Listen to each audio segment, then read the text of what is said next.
Olá, tudo bem? Sejam bem-vindos à aula sobre narração.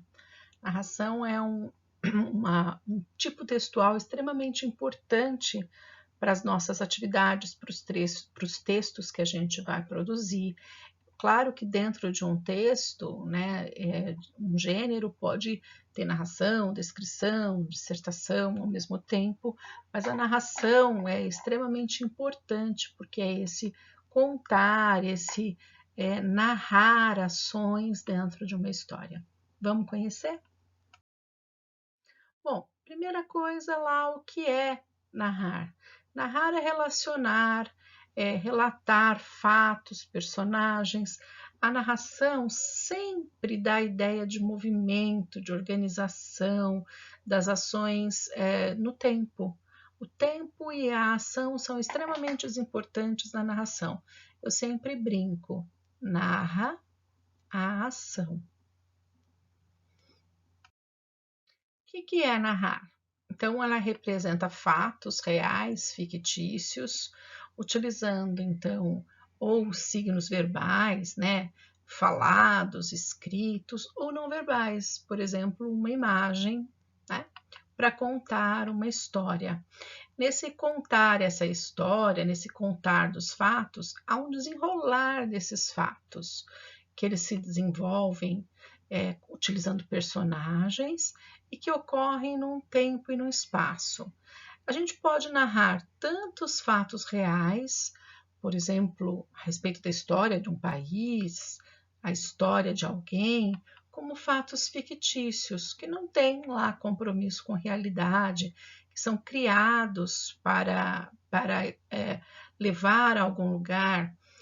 Por exemplo, vamos pensar no Hobbit, vamos pensar no Harry Potter, são fatos fictícios criados para criar então uma emoção, para a gente parecer que seja verdadeiro muitas vezes, mas que são fictícios e nos envolvem nessas questões fictícias. Bom, a gente tem aqui alguns exemplos de textos narrativos. A gente tem, por exemplo, um conto, Felicidade Clandestina, da Clarice Lispector. A gente tem crônicas que podem ser narrativas.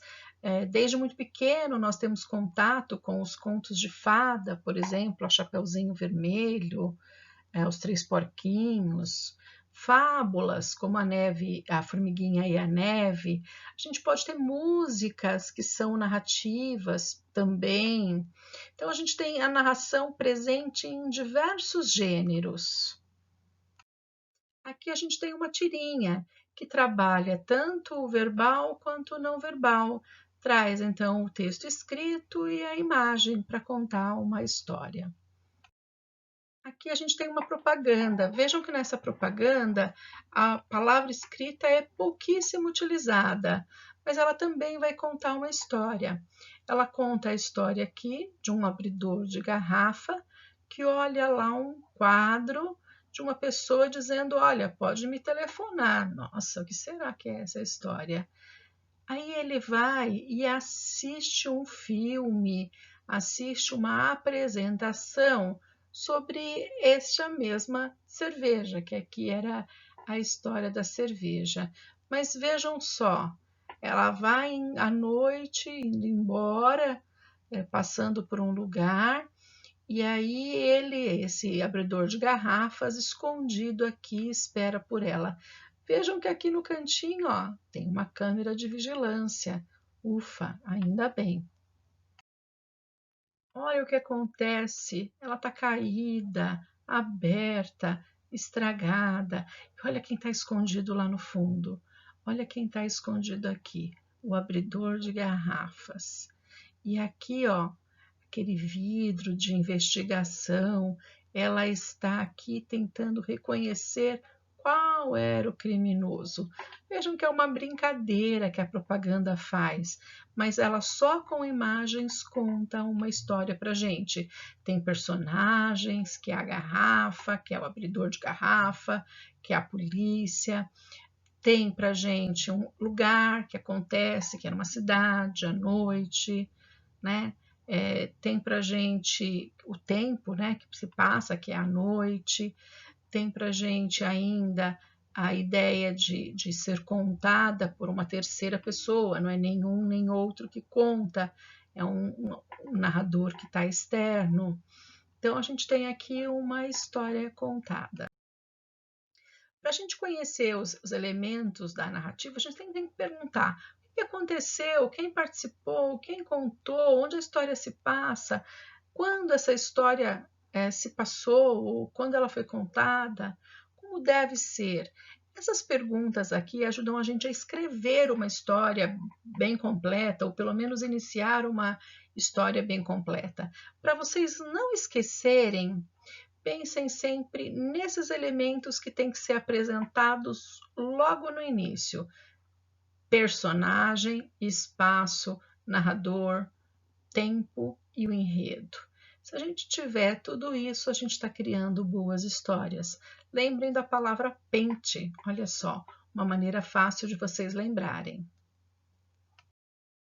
Aqui a gente tem as mesmas perguntas da anterior, só que explicando para a gente. Então, o que aconteceu caracteriza o enredo, com quem aconteceu, os personagens, como aconteceu é como se desenrola a trama, onde aconteceu é o espaço, é o lugar, quando aconteceu é o tempo, por que aconteceu são os fatos que vão gerar o conflito e quais as consequências é a resolução desse conflito. Aqui, numa outra forma, a gente tem de novo esses elementos da narrativa. O enredo, que a gente pode separar em criação de expectativa, para começar a apresentar o personagem, o problema, que aí vem com o conflito, né? Quebra a expectativa, cria um conflito, resolve esse conflito, né? Dá-se um desfecho à história, e em algumas histórias, por exemplo, as fábulas ou os contos de fadas, algumas vezes a gente tem uma avaliação, uma lição de moral que vem lá escrita. A gente tem aqui o tempo, o lugar e a personagem. Tudo isso vocês já conhecem, é apenas uma revisão. Neste exemplo, de uma forma bem simples, nós podemos ver como é que um enredo se desenvolve, com início, meio e fim. No início, a gente coloca um problema, já uma situação problema. Aqui, no caso, o Cascão tentando terminar o namoro com a Cascuda. No meio, a gente desenvolve esse problema, a gente continua tentando dar uma solução, uma tentativa de resolução do conflito ou uma resolução desse conflito. Busca-se, então, resolver esse conflito. Aqui, no caso, foi o questionamento da Cascuda por que queria terminar o namoro.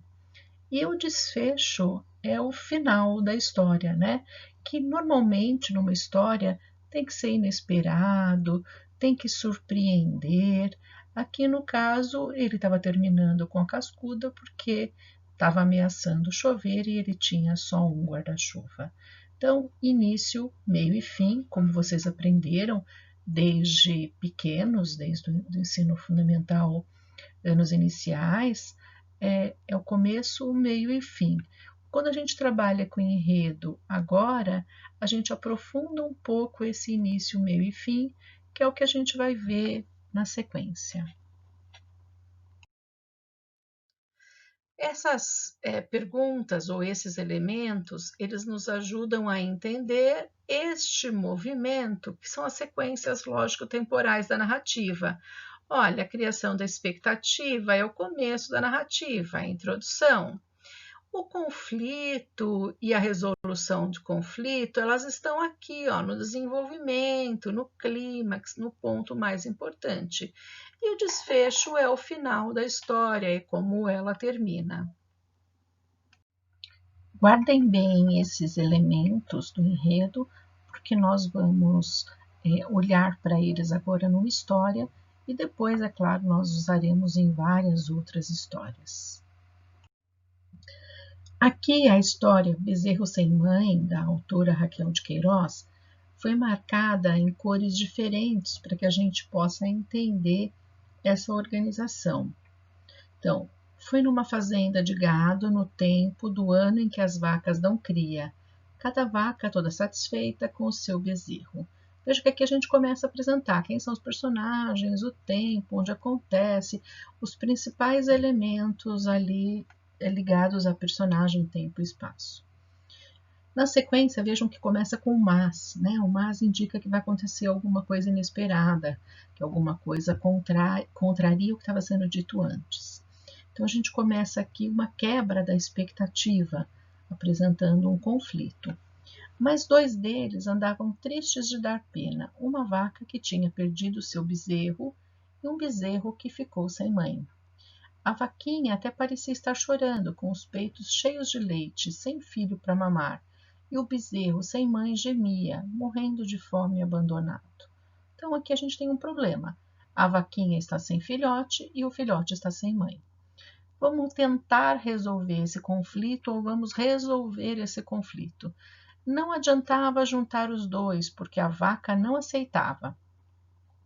Ela sentia pelo cheiro que o bezerrinho órfão não era filho dela e o empurrava para longe. Aí o vaqueiro se lembrou do couro do bezerro morto que estava secando ao sol. Enrolou naquele couro o bezerrinho sem mãe e levou o bichinho disfarçado para junto da vaca sem filho. Ora, foi uma beleza! A vaca deu uma lambida no couro, sentiu o cheiro do filho e deixou que o outro mamasse à vontade. E por 3 dias foi aquela mascarada. Agora a gente vai apresentar o clímax. O que é o clímax? O clímax é o ponto mais alto dessa narrativa, desde o conflito até essa resolução do conflito. Mas no 4º dia, a vaca de repente meteu o focinho no couro e puxou fora o disfarce. Lambeu o bezerrinho direto, como se dissesse: agora você já está adotado. E na sequência a gente tem então o desfecho, que como a gente já viu é o final da história. E ficaram os dois no maior amor, como filho e mãe de verdade. Então, aqui o desfecho é esse encerramento, é esse final da história. Nessa história aqui, a gente não tem uma moral, uma avaliação, que se fosse uma fábula poderia ter mais uma parte. Essa termina aqui.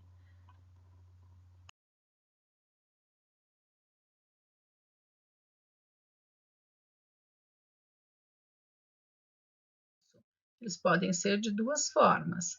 Eu posso ter um narrador observador e veja, ele está longe do fato. Ele conta o fato, mas ele não está envolvido no fato. Por isso que ele está em terceira pessoa. Ele conta a história de um outro. E aqui a gente tem uma outra possibilidade, que é o narrador personagem. Vejam que o narrador está dentro do fato narrado, ele participa do fato narrado. Ele conta a história, ou ele é o personagem principal, ou ele é um personagem que auxilia o personagem principal, um coadjuvante, e que conta a história em primeira pessoa, participando dos fatos.